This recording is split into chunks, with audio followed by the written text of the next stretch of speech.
let's get into it. Hello, everybody. I just went ahead and completed Scorn. Took me about 5 hours. I did get stuck on 2 puzzles, though, because I'm not a puzzle gamer, I'll be honest. And I didn't even know this was a puzzle game before I got into it. So if I did, maybe I wouldn't have even played it. But let me go ahead and give you my review, spoiler free. I'm gonna give you the pros first, then the cons, then I'll give you the final review and rating for the game. So for the pros, first things first, I mean, you can kind of already see if the stream or video quality isn't just absolutely terrible due to YouTube compression.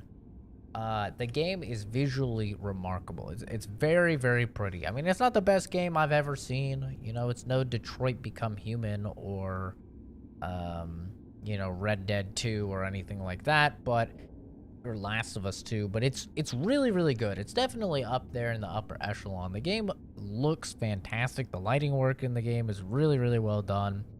Texture work is disgusting and fantastic, and since the game is very fleshy, I think that's the best way to explain it. You'll know when you play it. The texture work is important because you kind of are just generally in a perpetual state of being grossed out, and the game does that really well. You're just constantly grossed out. Everything in this game is fucking gross. How you heal yourself is gross. How you gain bullets is gross. I mean, everything about it is just gross. Another pro is the sound design. It's basically all just the sound of the world and just that ambient sound. There's very little music. There's like 3 times that I counted where music came in, and even then it's just background to either unsettle you or make you feel a little hopeful at sometimes. But very little music. Just the ambient sounds of the world, and that really leaves you with a lot of gushing and spewing and squelching sounds, and it does a great job of selling this absolutely disgusting world. So sound design all across the board is fantastic. Visuals are really good, except for a weird texture problem that I had, which I suppose is a con, but I'm sure it'll be fixed very quickly. Where sometimes textures just wouldn't load in, so they were like the old school when you tried to play Gmod and you didn't have Counter-Strike Source installed, like the weird fucking, I think that was purple and black, but this was just like a bunch of like rainbow stripes. A little bit of immersion breaking when that continuously happens. It wasn't just in one section either, it was in several sections of the game, so that was a little weird.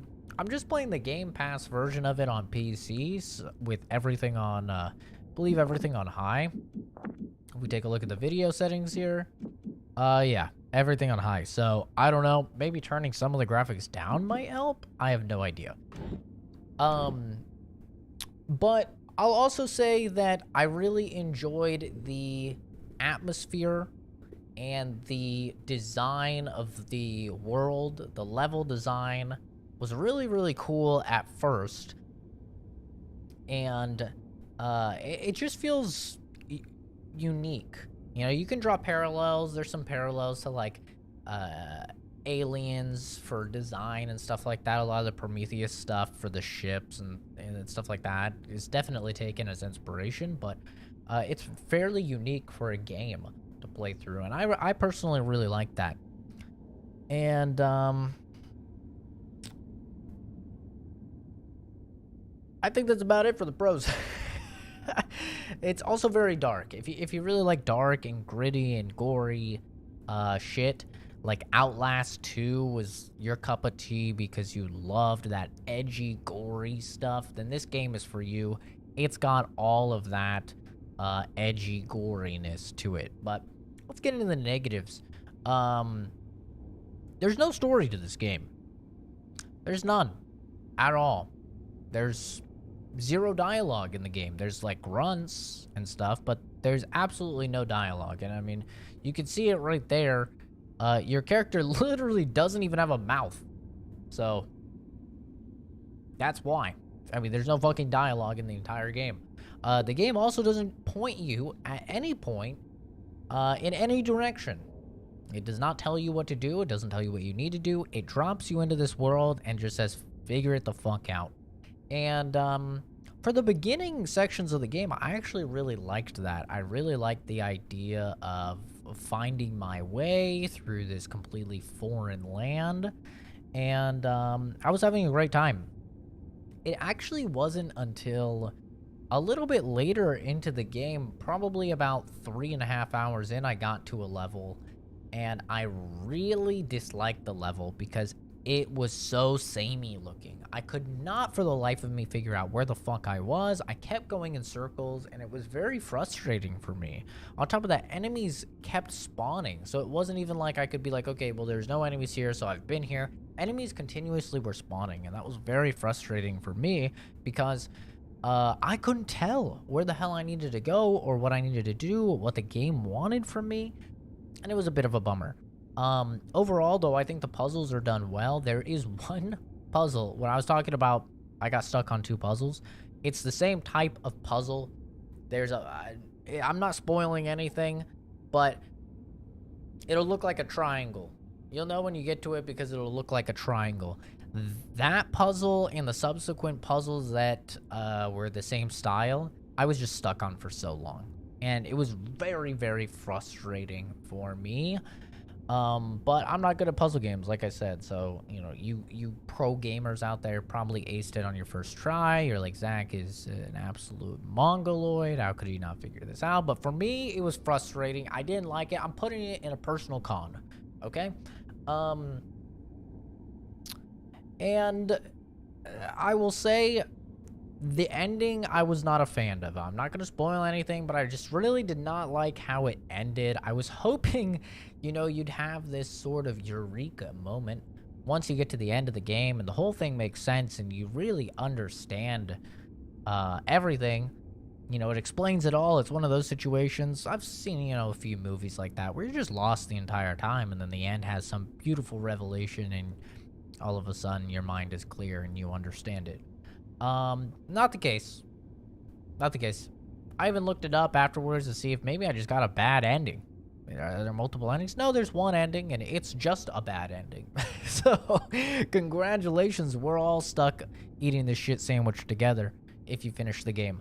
Luckily, it's not too much time devoted to it. You know, a 4.5 to 5 hour game. But yeah, not really a fan of the ending, and for me, I like a little bit more story to my single-player video games. Also, the combat, I didn't think the combat was very good. I'm going to put it in the cons as well. It wasn't very good. It lacked a lot of punch that I was hoping. The gun design is fucking so cool, and the way that you swap guns is so cool. The way you reload is fantastic. I love everything about from the design perspective of the game, and the animations and the attention to detail and the physics. Like everything from an aesthetics and a visual standpoint is phenomenal. And even a lot of the sound design is phenomenal. But when it comes to the actual punch of firing a weapon, it's just not there for me. And it's also not helped by the fact that this game, I'm venturing to guess, is on Unreal Engine 4 because it stutters like a motherfucker.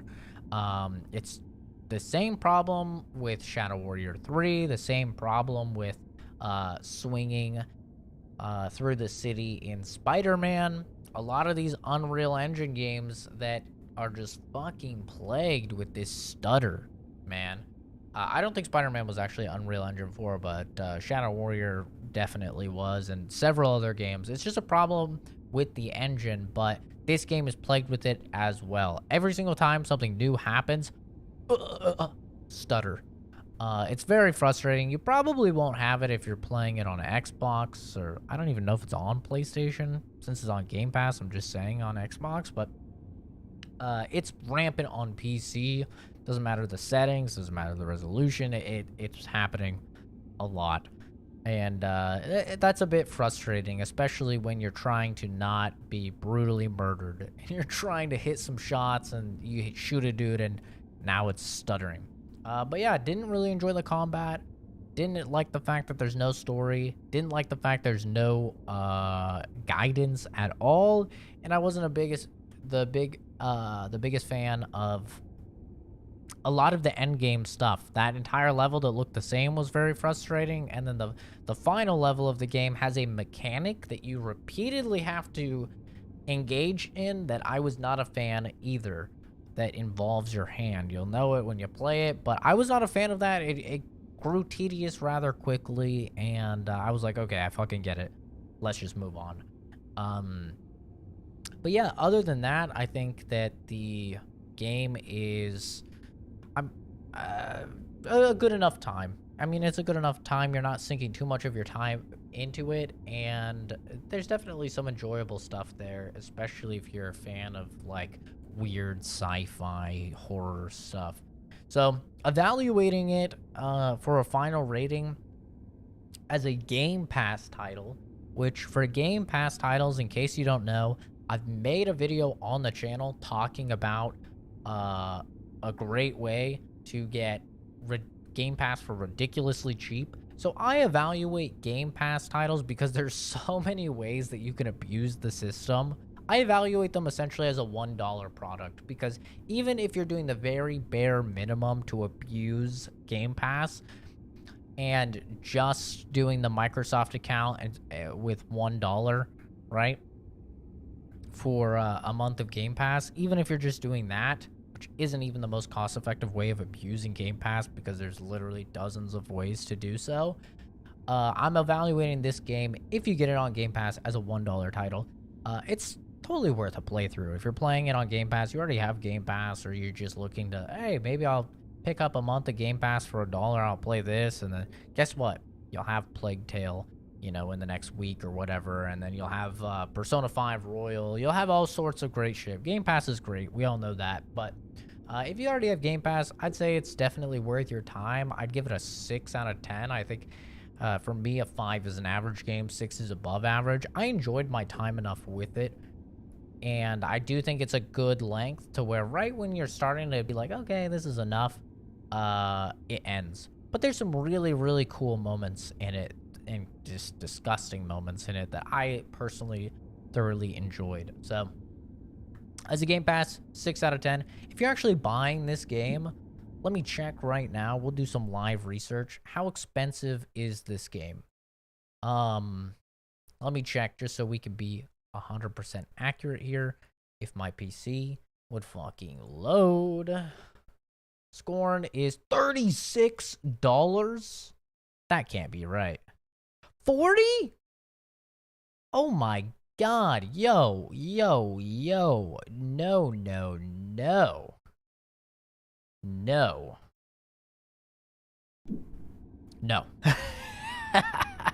$40 fucking dollars for this game? Absolutely not. I mean, that's Stray levels. This game is shorter than Stray. That's Stray levels of paying way too much for way too little. There's no replayability with this game whatsoever. Except maybe at the very, very beginning, you can make one of two choices. So you could do the other choice at the very, very beginning. And that's fucking it. Definitely not worth. If you're evaluating this at a $40 price point, I think this is a 3 out of 10. And once again, 5 for me is average, 4 is below average, 3 is not good. That's not good, man. This is 100% not worth $40. Get it on Game Pass. What the hell are you doing with your life if you're not already using Game Pass and abusing the hell out of it? I mean, it's the best deal in video game history. There will probably never be a better deal in video game history. It's fantastic. And there's a million ways, like I said, to abuse it. Feel free to check out the video on the channel about how I personally do it. And I get an entire year of Game Pass, and it'll come down to like $8 or $9. Like, it's just silly. But anyway, that'll do it for me. That's my review of the game. Thanks for stopping by. Have a fantastic rest of your day. I'll see all of you in the next video. Stream Maroney. Bye-bye. All right, I gotta clip that.